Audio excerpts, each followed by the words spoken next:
자, 지난주에 우리가 복음에 대해서 우리가 정리하는 시간을 가졌습니다. 오늘 이 시간에도 다시 복습 겸 정리를 한 번 더 하고 오늘 또 서로 말씀을 또 듣도록 하겠습니다. 자, 복음이란 했을 때 이 복음이란 단어의 뜻은 기쁜 소식이다. 좋은 소식이다. 무엇이 기쁜 소식이냐라고 했을 때 인간을 구원해 주시는 소식이기 때문에 우리한테는 기쁜 소식이다. 그럼 무엇이 우리를 인간을 구원해 주느냐? 죄로 인해서 심판을 받아서 지옥에 갈 수밖에 없는 이 인간들을 예수라는 한 인간을 신으로 믿으면 하나님 나라에 갈 수 있다. 그래서 어떻게 하면 이 2000년 전에 있던 그 알지 못하던 다른 나라 사람 예수를 하나님으로 믿을 수 있느냐라고 했을 때 그 증거가 뭐였죠? 부활이었습니다. 우리가 과학적으로는 예수님의 부활을 정확하게 증명할 길이 없지만 내적, 외적, 정황적인 이러한 증거들을 통해서 예수님의 부활을 사실로 믿을 수가 있다. 내적 증거, 성경책과 많은 문헌에 있다라는 거, 그리고 외적 증거는 로마 역사가가 기록했다는 거, 그리고 정황적 증거는 제자들의 변화, 가장 먼저 예수님 부활 본 여자들, 그리고 가족들의 변화, 이런 것들이 있었죠. 그 다음에 무덤이 비었다라는 거, 그 다음에 사도 바울의 변화를 통해서 그런 정황적인 증거를 우리가 살펴보았고, 그렇게 해서 부활하신 주님께서 또 한 번 있다 사라지시는 것이 아니라 약 40일 동안 여러 사람들한테 보이셨고 여러 사역들을 하시고 하늘 올라가셨다라는 것. 그래서 무엇보다 이 예수 그리스도의 부활이 놀라운 것은 예수님께서는 성경대로 죽으시고 성경대로 부활했기 때문이다. 당시 이 성경은 구약 성경을 이야기하는데, 구약 성경이라 하면 오랜 기간 동안 약 40여 명의 다양한 사람들이 하나님의 영감을 받아서 기록됐다. 그런데 예수라는 한 인간이 어떻게 그 성경에 기록되어 있는 대로 태어나고 고난을 당하고 죽고 부활하냐? 그러면 성경대로 죽고 성경대로 부활한 예수를 믿는다고만 말하면 되느냐라고 했을 때 우리는 아니다. 마음으로 믿고 그분을 주인으로 모셔야 한다라고 했습니다. 예수가 주인 된다는 것은 곧 나를 버리는 것이다. 그래서 지난주에 내 속에 내가 너무도 많아 라는 가사를 들었죠. 내 속에 내가 주인 된 것, 성경은 이것을 죄라고 하고 있고 우리는 이것을 원죄라고 부르고 있습니다. 내가 주인 된 죄, 이 세상에 주인이 있는데 내가 주인인 줄 알고 살았던 죄를 우리는 회개해야 됩니다. 이 죄는 인간을 대표하는 아담이 지었고, 그리고 이 천사들의 장이었던 그러한 존재가 자기가 하나님처럼 되려고 했던 그 죄, 즉 내가 주인이 되어서 살아왔다면 내가 곧 마귀 새끼였다라는 것을 아는 것이 아는 자가 우리가 그리스도인의 출발점이 되는 것입니다.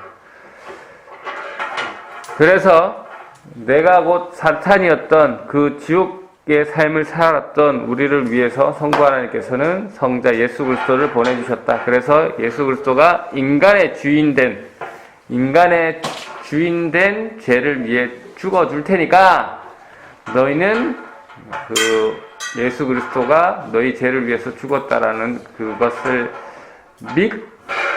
믿으면, 그 약속을 믿으면 죄를 사해준다. 죄를 사해주고 너희를 구원해주겠다라는 것을 우리는 믿는 것이죠.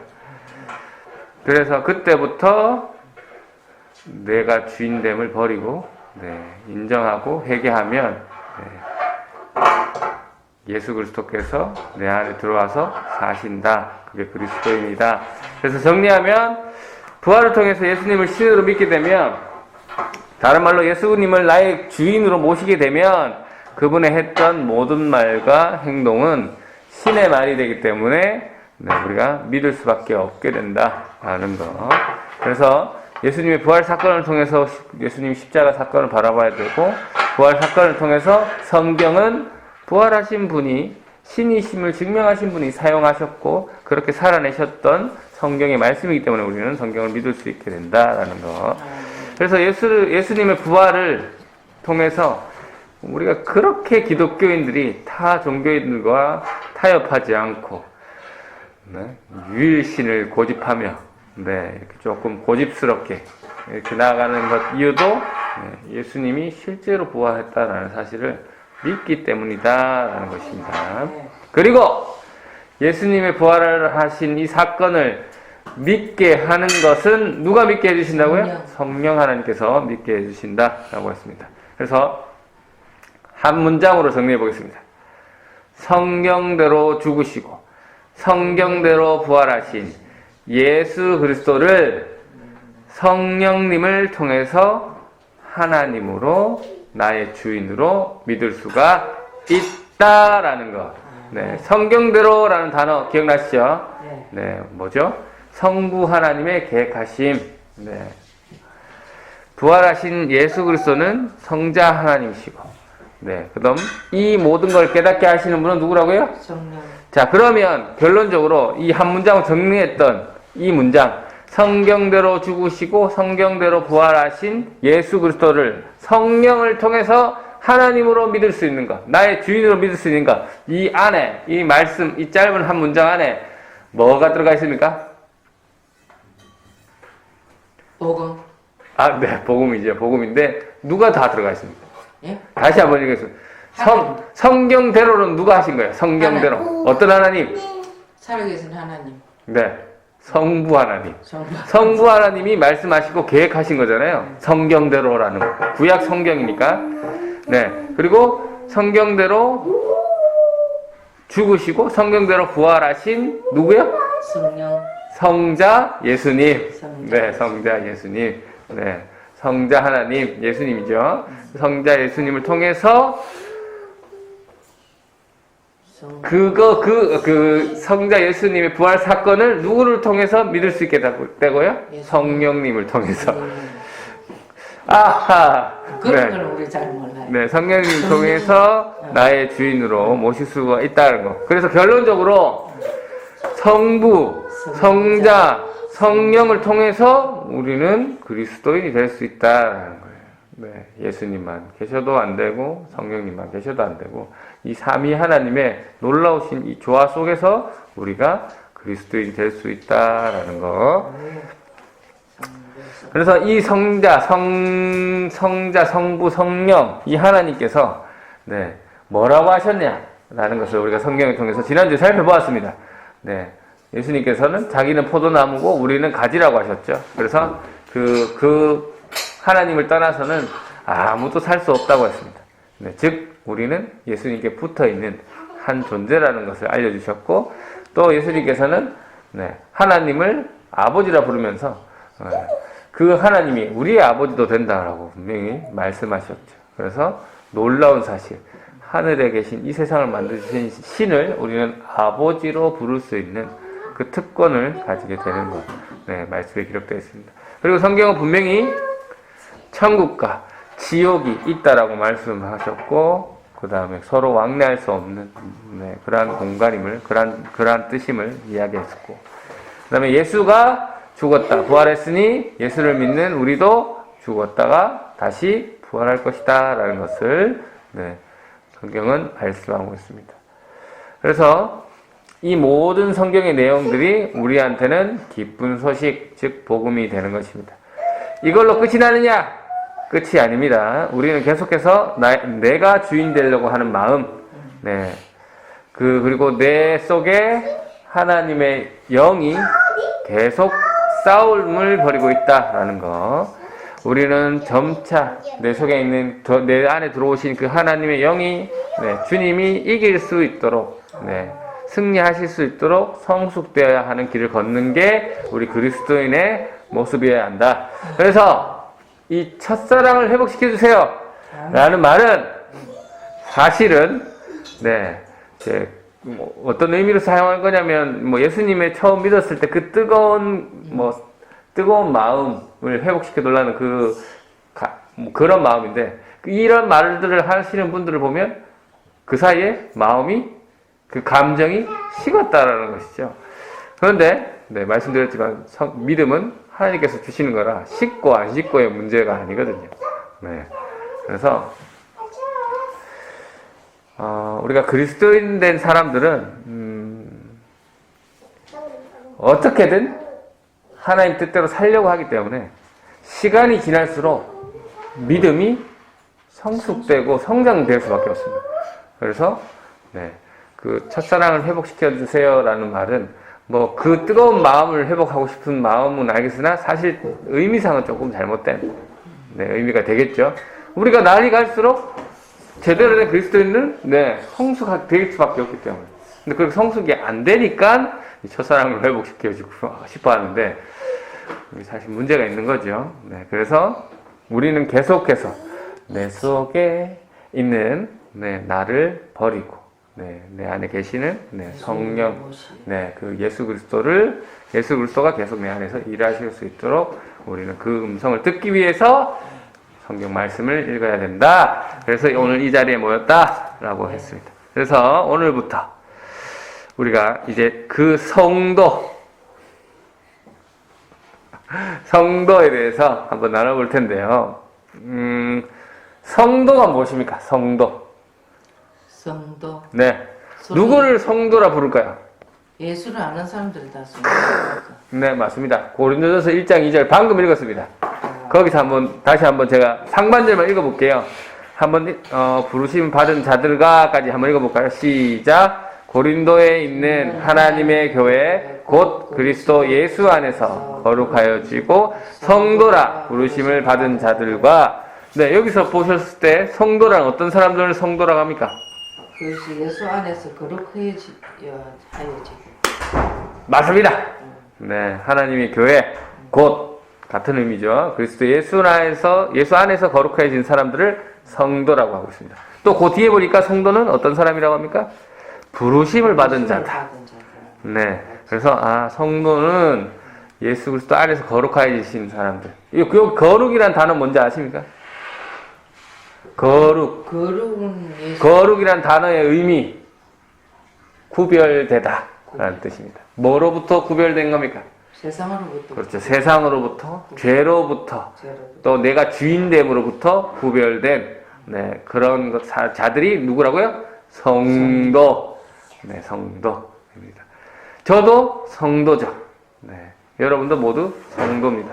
그리고 우리가 목사, 집사, 장로 이런 건 다 직분이고 우리는 모두는 성도입니다. 성도. 거룩한 자, 구별된 자.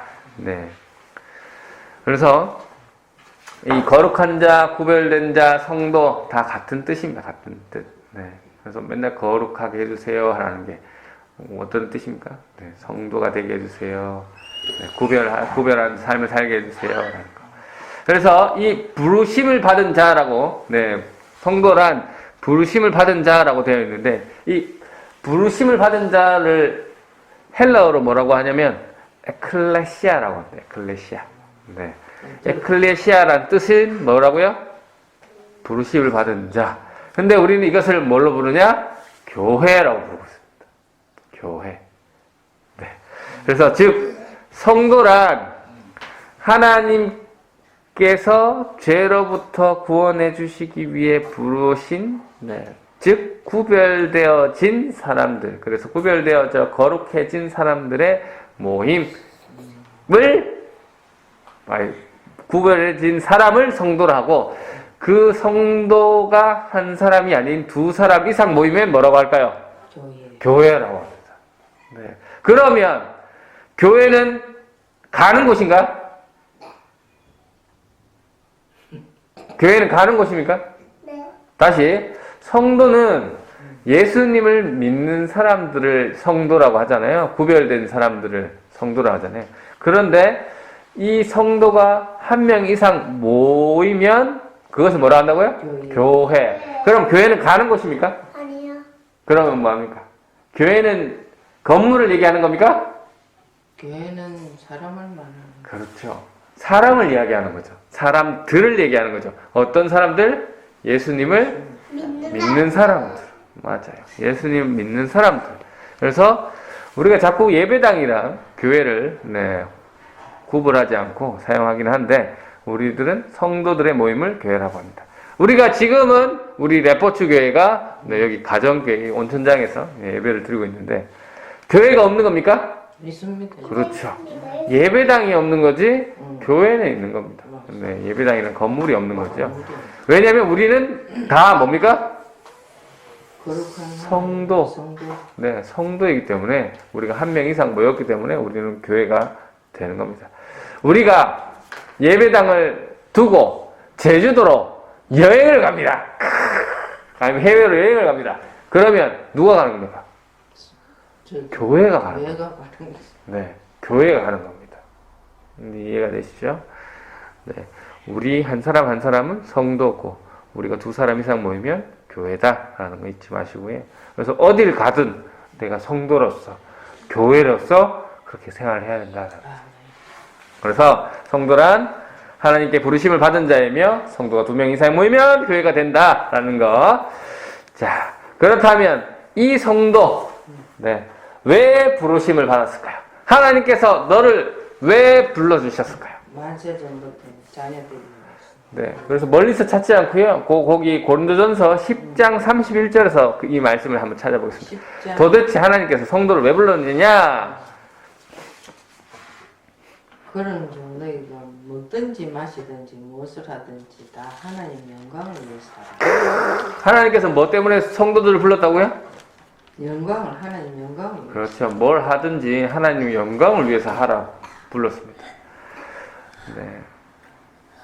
이 하나님의 영광을 위해서 하라는 말 무슨 말입니까? 나의 말과 나의 행동 이런 것을 통해서 누가 높여져야 된다고요? 주님 그렇죠. 주님이 높여지고 하나님이 높여지는 것을 말합니다. 제가 주중에 일을 하고 있죠. 일을 하고 있는데 뭐 다른 사람들도 일하는 곳에 사람들도 다 제가 목사인 건지 압니다. 그런데 거기서 목사가 왜 저래? 이런 얘기를 들으면 하나님께 영광 돌리는 거야, 안 돌리는가? 안 돌리는 거죠. 맞죠? 네. 그래서 저는 뭐 잘하는지 안 하는지 뭐하는지 모르지만 어떻게 최선을 다해 남들보다 더 성실히 일하려고 노력하고 있습니다. 마찬가지입니다. 여러분도 여러분 삶에서 만나는 자들에게 인정받는 사람이 되어야 돼요. 욕하고 비판당하는 사람이 되어서는 안 되는 거죠. 뭐 이런 말씀을 하시는 분들도 있습니다. 하나님 다른 사람이 다 욕해도 하나님 아시면 됩니다. 틀린 말은 아닙니다. 분명히 맞는 말씀입니다. 하지만 기본적으로 하나님을 제대로 믿은 사람이라면 하나님의 뜻을 잘 실천하고 있는 사람이라면 다른 사람들도 인정을 받을 당연히 그 사람을 인정할 수밖에 없습니다. 네. 절대 하나님의 뜻을 위해 사는 사람을 뜻이 무엇인지 정확하게 알고 사는 사람은 다른 사람들한테 비판받지 않습니다. 네. 그래서 성도는 누구의 영광을 위해 살아야 된다고요? 주님의 영광. 네. 하나님의 영광을 위해 살아야 된다. 우리가 어떤 성도를 평가할 때 저 성도님은 돈이 많아요. 집이 잘 살아요. 저 성도님은 참 예쁘고 찬양도 잘해요. 예배를 빠지지 않고 저렇게 기도를 오래 잘하세요. 이렇게 평가하는 것이 아니라 그분이 하나님의 영광을 드러내는지 안 되는지로 우리는 그 사람을 바라봐야 됩니다. 네, 뭐 온유리처럼 예뻐요. 뭐 이런 걸로 사람을 바라보는 게 아니고요. 네. 그래서 저 사람을 통해서 저런 모습을 통해서 하나님이 영광 받으시구나 하면 그 사람은 참 그리스도인인 거죠. 네, 안 예뻐도 됩니다. 돈이 없어도 돼요. 네. 그래서 기도를 몇 시간을 하는 것도 중요하지만 그것보다 더 중요한 것은 그것을 통해서 아이고 저 권사님 저 목사님 대단하시 기도를 몇 시간씩 저래 하신다는 게 대단한 게 아니라 그것을 통해서 하나님이 영광 받으시면 그 행위는 잘하는 행위죠. 그런데 그 사람이 높여지는 거면 쓰잘데없는 행위입니다. 쓰잘데없는. 네, 아시겠죠? 병을 치료하도 귀신을 쫓아내도 누가 영광 받으면 돼요? 하나님이 영광을 받아요. 하나님의 뜻을 행하지 않으면 주님이 나중에 뭐라고 한다고요? 모른대. 모른다고 하네요. 아무리 배운 고치봐, 아무리 말씀을 전해도, 네, 하나님 뜻대로 행하지 않으면, 네. 근데 그것도 하나님 뜻이잖아요.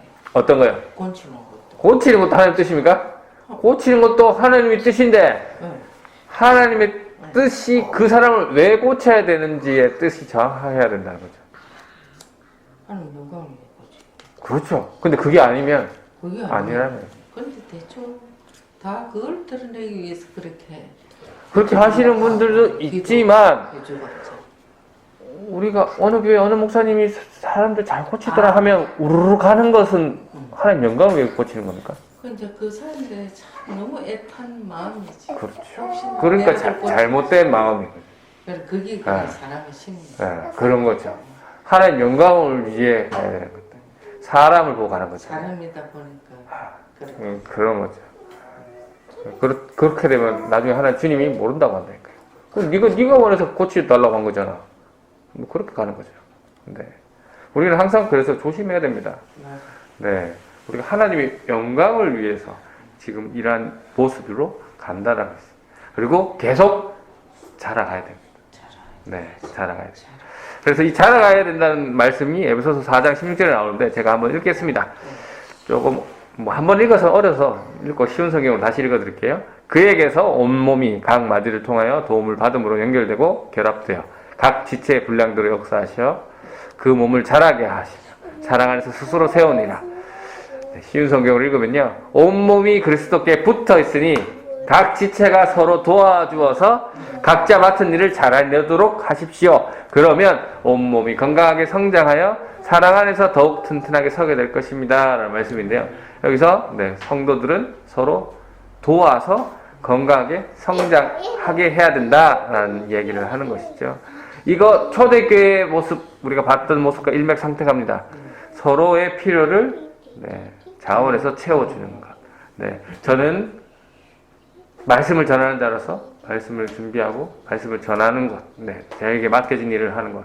어떤 분은 뭐 식사 준비, 어떤 분은 교통 안내하는 것, 어떤 분은 여러 가지 자기가 할 수 있는 네, 그러한 것들 통해서 서로 뭐가 한다고요? 성장. 네, 몸을 만들어가고 성장. 여기서 몸이 커지고 몸이 자라는 것을 얘기하는 겁니까? 아니죠? 마음, 네, 신앙의 성숙도를 얘기하는 거죠. 네, 그 정도는 네, 아실 수 있으니까요. 그래서 우리가 몇 명 이상 교회라고 했죠?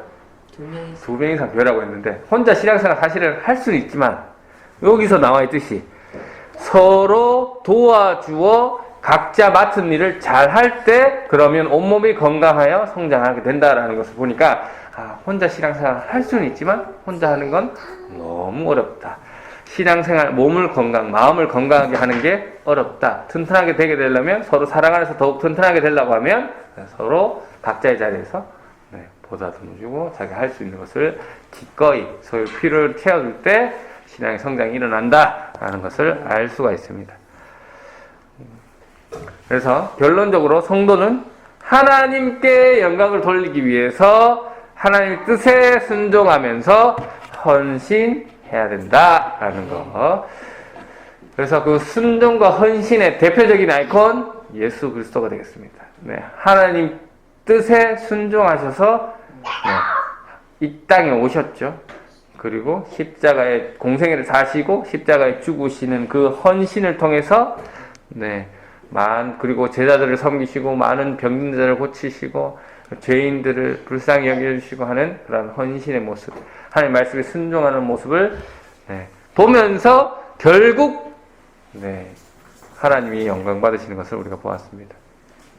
비록 이 헌신과 순종과 헌신이라는 단어, 네, 비록 내가 손해가 될지라도, 맞죠? 내가 손해가 될지라도 포인트는 뭡니까? 누가 영광 받으시면? 하나님이 영광 받으시니라면 네, 그 손해를 감수하고 그 순종과 헌신을 해야 한다는 거. 성도의 기준, 네, 예수님을 주인으로 모신 분의 기준 오직 하나님 뜻이시기 때문입니다. 그래서 내 속에 자기의 희생이 없으면 자기가 분명히 죽어야지만 네, 하나님이 드러나신다라는 거. 여러분은 성도이십니까? 아니요. 성도 되려고 노력합니다. 노력합니까? 아, 네. 우리 성도입니다. 네, 계속 더 성숙된 성도가 되기 위해서 노력하죠. 여러분의 삶을 통해서 하나님 영광 받으십니까? 네. 네, 그럼 감사합니다. 네. 다른 사람들이 나의 말과 나의 행동과 나의 모습을 통해서 하나님을 느끼고 있습니까? 하나님을 높여주고 있습니까? 아니면 내가 드러나고 있습니까? 내가 어떤 사람인데, 내가 왕년에 네. 바라옵기는 우리 부산 레퍼츠교회 성도님들은 하나님의 부르심을 입은 구별된 자로서, 거룩한 자로서, 성도로서 하나님의 영광을 위해 내 속에 있는 나를 죽이고 오늘 말씀을 통해서 하나님의 뜻이 무엇인지를 말씀하고 계시는 하나님의 말씀에 순종하고 헌신하는 그러한 삶을 살아내시는 저와 여러분 되시기를 주님의 이름으로 축원합니다. 아멘. 아멘. 감사합니다.